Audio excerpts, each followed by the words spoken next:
Hello everybody, my name is Lee Wimmer and I am the American Author. I'd like to thank you for taking time to watch this video. Hopefully you're going to learn a few things, and I'm going to share a few things if my phone doesn't ring again. This is my first video doing this here in my little studio, and I've read some instructions on how to do this and not be disturbed, but one of them is to turn your phone off, and that's happened to me several times. But anyway, I'm going to answer some questions today that people have sent me and wanted to know, but also I'm going to show you the book, No Romance in the Passengers. It's been a work in progress. It's been an inspiration from God. For 3 years, it's been on the market, or was on the market 3 years ago, and I took it off, and the Lord had me wait. He had me to wait on an awesome editor and cover designer. As you can see, this is a thriller suspense by the cover, and it is a Christian book like you've never read. I'm not going to say it's one of a kind, but it is. Most of us will say that, but this particular book is not pushed by secret agencies running a detective out at you. This book is by the spirits of the world, good and evil, God and Satan. And that's what you'll find in this book. And it's got a twist of romance, and it's got a lot of action. And the reviews are coming in, and right now it's 4.8 from NetGalley. If anybody's familiar with NetGalley, you know that most of the readers have a real high standard. And with Emily doing the cover and Deirdre Lockhart doing my editing, we have took this book to hopefully be what God would be proud of. I know I'm proud of it. But anyway, I'm here today to show you the cover, introduce the book. You can go on Amazon.com. You can Google Lee Wimmer, and it'll take you there. It'll point you there or to my website. Either way, you can get you a small pre-order on the ebook, or you can wait till December the 5th and get this beautiful hardcover. This is a beautiful hardcover, and this is the first one of 4. Like I said, it's an Obsessed Intention series, and when you get all 4 of them together, you're going to see what the prize is by looking at them. But anyway, ladies and gentlemen, I'm going to get to those questions because we don't have a lot of time today. And if you have any of your own, you can come to my website, and you can just go to the comments section and sign in and leave me any questions you might have. But hopefully these will answer most of your questions. And some of them put a smile on my face. The first, and I try to put them in like a chronological order so that it'd be easier to understand and get a flow going. The first one is, how did you come to write at such a late age? Well, late age is all about perspective. I'm going to let that one slide because I don't think I'm old. Anyway, it was the winter of 2018, December, and I heard in my spirit God called me to write for such a time as this, which is a book on prayer. At the time, I was not qualified. And without a great editor, I'm still not qualified. But God doesn't call the qualified. He qualifies the called. And when he sent me Deirdre Lockhart, I knew I was doing the right thing. We just recently have edited For Such a Time as This, and it'll be coming soon after No Romance in the Passengers. Actually, it'll probably be released about the same time, except for there's going to be a little bit of difference, and I'll let you know about that later. But anyway, I said pretty much no in my spirit. I wasn't a writer. I didn't want to take the time. It's a lot of work, and a lot of bad things can happen. But in February 2018, the weather was so bad. 2019. The weather was so bad. It's about 20 inches of snow on the ground in February, and it was the winter that went to minus 15 here. So I couldn't even go outside to work. So I said, "Okay, God, you got me trapped in a house. I'll get started." And I had a laptop I was using for work, so I just started banging on the keys, and one thing led to another, and here we are today. How do you mean? It's unlike anything I'd ever undertaken. Well, writing is such a lonely thing. I mean, you're left alone with your own thoughts. Is it good enough? Does anybody else care about it? And a lot of writers, they never go the full distance because of the self-evaluation selling them short. But God had inspired me to do this, and so I went full tilt with it. And I even contacted a Christian publisher. And unfortunately, they're a vanity publisher, and if you don't know what that is, then you can look into it. But anyway, they charge money, and they don't generally help you a whole lot. And so I published it on Amazon with the help of someone to format it and do my cover, and I just left it there. And then it was, just a struggle for it. It says, it's winter 2019. How did you begin? Okay, I just covered that one. So thanks to Deirdre Lockhart with BCE and Hightower Publications for helping me get that book redone. And how was it originally received? Okay, well, it wasn't received. I sold some books, a few copies here, a few copies there, but, it really wasn't written that well. I mean, like I said, God called me, but I wasn't qualified yet. And I'm still a work in progress. And fortunately, I have a great editor that's helping me, and she's showing me things. And when you read No Romancing the Pastors, you're going to get the real deal. Like I said, it's 4.8 on NetGalleys, and most of them are 5.0s. So, these are people, librarians and reviewers that have their blogs. And so, she's doing a great job for me. And she's done a great job for such a time as this. After For Such a Time as This, what came next?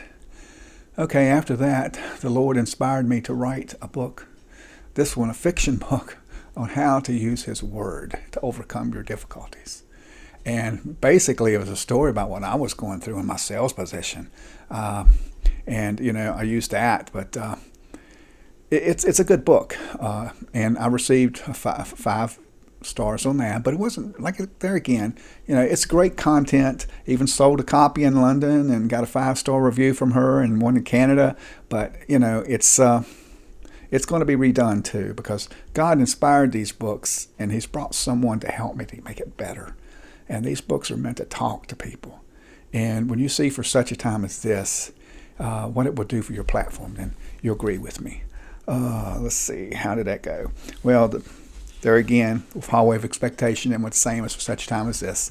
I didn't push it, and it's just kind of laid there. It sold some copies, but, I felt guilty because, I knew it's not as good as it could be. And, that's the thing. When you're putting God's presence to be felt in a book, then there's another thing you turn off. Forgive me. But, when you're trying to convey God's Word, you want it to be the best it can be. But He gave it to me, so He knew what was going to happen. And so anyway, after my next novel, which is book 2 in the Disillusioned series, Obsessed Intentions, after that, I'll revisit that book and redo it. And we'll have a free giveaway on that one as well. I didn't mention it, but there will be a free giveaway on For Such a Time as This. Okay, how do you mean a divine moment? Okay, I was supposed to say divine moment. These books are all inspired by God. And usually the inspiration comes when I'm in the strangest of places praying. And I call it an inspired moment because I'll be in a place stuck in the book, in the novel, not understanding where to go with it, what He wants with it. And in my spirit, I'll sense something. And it all clicks. It all clicks. So anyway, it's like in this book, No Romancing the Passengers. Some of the scenes in there were Willie and Rachel are, having problems. God gave me that so that I could add that into the book, to add another dimension, and also show a different side of a great Christian lady struggling.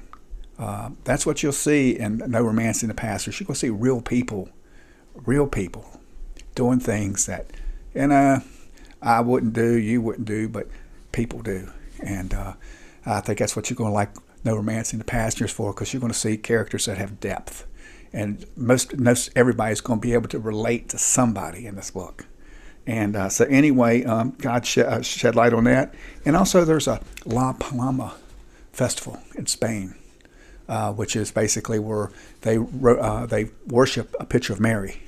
A matter of fact, one of the queens said the painting healed her son. So They bring it down the middle of Madrid, and they celebrate it in August every year. And so that's in the book as well, and that was an inspiration from God. And when you get into the book, you're going to say, wow, that's pretty good. But anyway, moments like that, God, he put a lot of things in there. And this book is not a shallow book. This is not a shallow series. If you like the sound of freedom, this book has a tilt of that nature, except for, that man in Sound of Freedom is real. This is a fictional character. And that man knew God at the time. And this man did know God. And so anyway, I don't want to give you no more. But anyway, you're going to really like that. And once again, those Romancing the Pastors comes out December the 5th in hardcover. And you can pre-order the ebook, which also comes out December 5th. And you can pre-order it now. It's only $6.99. It makes a great Christmas gift. And the paperback will not be released until June the 4th. And it's going to be a great edition, but it doesn't not come out to June the 4th. All major publishers usually wait 6 months to a year, and Hightower is going to be no different. They're going to wait 6 months. So anyway, where did the name for the book come from? The first edition was only briefly in print, named Dr. Stephen Ray and the Dreamwalkers. That's a big change. Oh, it is a big change.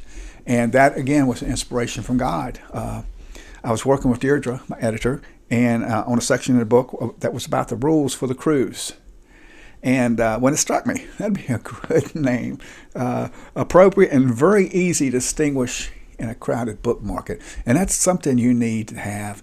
If any of you out there are deciding to write or do anything of that nature, make sure you get a book name and cover that is very distinguishable. You don't want to be one in a million out there on the shelf. You want yours to be unique because your story is unique. Okay, since we don't want any spoilers, where does this series go and why is it going there? Okay. The main Christian premises for the series is based on several biblical principles. The first being Romans 8:28, all things working together for good of those that love the Lord and are called according to his purposes.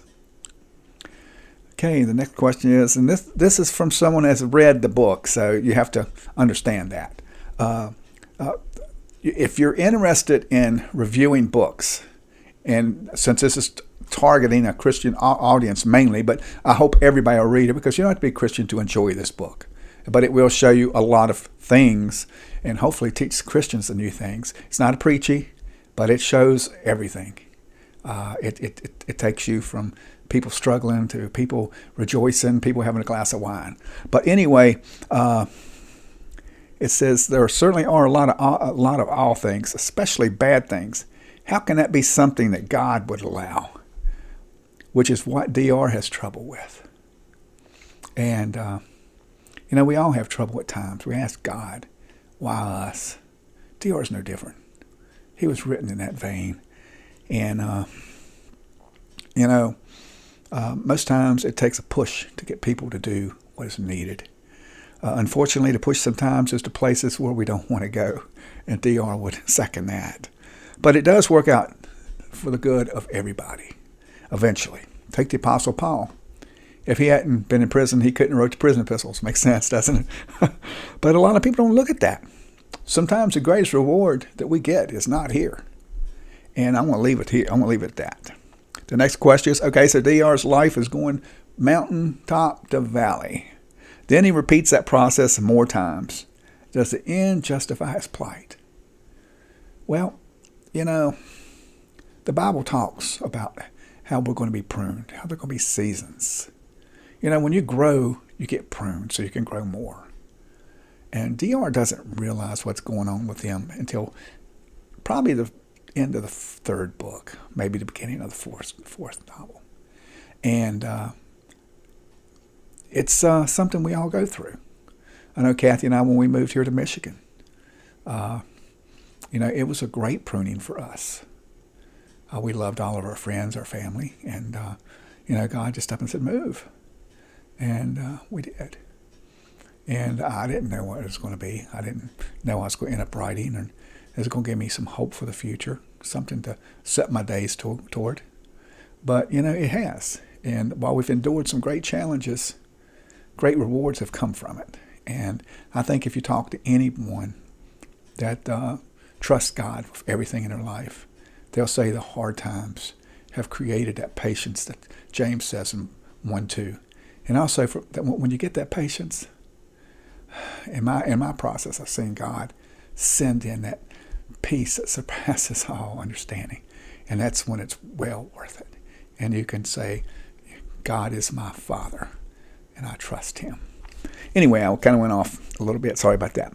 But the mountaintops are justified because DR does some great things. He's living a great life and just doesn't even realize it because of something that happened to him that's pushed him. And I think we've all been there. We've had something happen to us, and it's caused us to have blinders on for a while. But DR be okay, and I think you'll appreciate it. Anyway, there's a lot of mountains to be moved, and it's going to be moved. There's a lot of mountains and no romancing the passengers, or the other books is challenging for a hero. Yes, there are a lot of mountains in every novel, each of the novels, which makes them able to stand on their own, or you can read them as a set, whichever you prefer. You can read them in chronological order or not. It's up to you. But if you read the last one first, it's going to kind of kill some of the story. I will say that. Don't read the last one first. But the pace is similar to life. He gets a breather in most situations, and then comes out higher, then he gets pruned again, and so on and so on. But for the greater good of God's plan. Okay. First of all, let me tell you there are political motivations in this novel. Does a political motivation continue for the antagonist? Well, you have to wait and see. There's political influence in it, but DR is not involved. The story's not involved, but you will see it. It is part of a story. Every story has side stories, and I think if you get my hard copy, one of my special copies, very few people will get that, but I've got it on the cover, and I'm going to put it on my website. But there are stories behind every story. And if you go to my website and sign up to get my newsletters, Disgraced is part of this book that did not make it in. But it's a story that pushed this story. And that's what you're going to see. The political part is just pushing the plot, pushing the terrorist. Oops, done said something already. But anyway, it's pushing the terrorist to do things. And I will admit that if you pick this book up, you're going to know exactly what date it was wrote for. But it's good now. It'll be good in 20 years because politics are always politics. Okay, so any last comments? I think everyone will be able to relate to several characters and in this series, and I've tried to share their human frailties and make them all relatable in some way.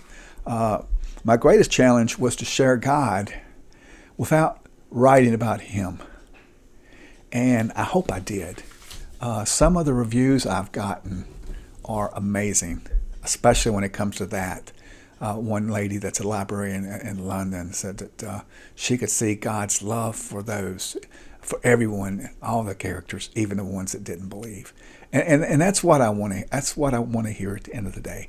That when you read this book, yes, you could be thrilled by all the action. And I will say something: the people in my books, when they shoot a gun, they usually don't have to fire 100 bullets to hit somebody. That is one of my pet peeves in some of these action movies. I like action movies. I grew up on Indiana Jones and all of those, the Mission Impossible movies and all. And I've always noticed that, for every one person hit, they fired a couple hundred rounds. And, these are supposed to be killers and all that. It just, it's kind of funny. So when you read my book, you'll notice that there is not a shortage of shots. It's just these shots hit their targets. Anyway, it's been great answering these questions. And if you have any comments or you have any questions that you'd like to ask, you can go to my website. That's www.leewimmer.net. You can Google my name, Lee Wimmer, and it'll come up. There's also some free short stories there. All you have to do is sign up for the newsletter, and you can read the short stories. You can download them. There's downloadable bookmarks. And once again, I want to share that beautiful cover with you because Emily Haney did a great job, don't you think, folks? She did a great job. If I can get on the right side without blocking my name. And you can see I'm kind of amateur at this, but I'm having a good time. They say don't let the light shine off the cover. It blinds people. Anyway, thanks a lot for listening, and come to my website. And I look forward to having your prayers for a great rollout. God bless.